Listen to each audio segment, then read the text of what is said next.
Bos días a todos, amigos, desde o meu recuncho de Trevinca. Adela Figueroa é unha magnífica poeta coa que me honro compartir espazo no grupo cultural Nos, a xente do redor.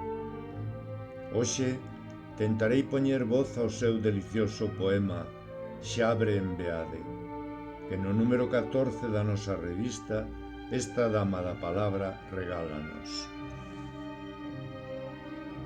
Xabre en Beade. O xabre dóese da súa febleza, sen saber que un día fora pedra. Ten saudades dun tempo ignoto en que se supoe cheo de fortaleza, un tempo descoñecido de regia coesao e resistencia.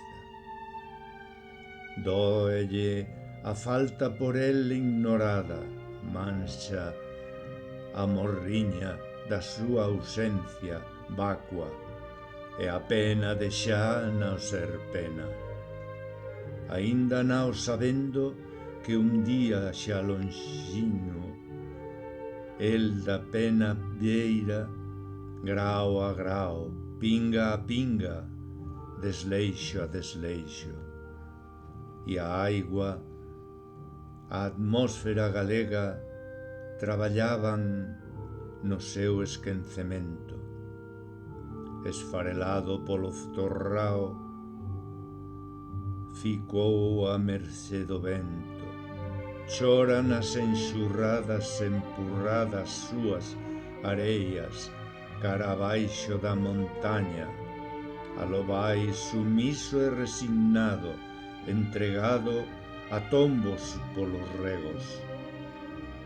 Herviñas te nascan, floriñas te adornen, viñais te ternen, para deter a túa caída sen remedo. Sus alcos do ribeiro, tallados en pedra, pedra dura, amparai este xabre, orfáeo sen sustento, estéril de tanto sulfato de máis glisofato, limpo de herviñas do desterro, sociño daquela miñoca da que foras alimento. Dóeme de tanto abandono, de tanta preguiza, Galiza de tanto desleixo.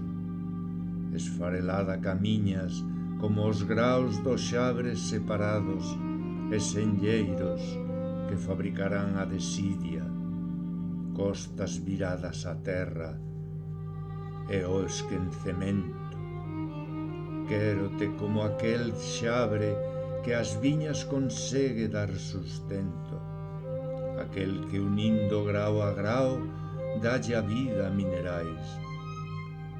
Abrasa a auga con amor e consegue con empeño florir margacelas, papoulas vermellas, pinta de cores os viñedos e dá aroma recendente ao ribeiro. Gracias, Adela.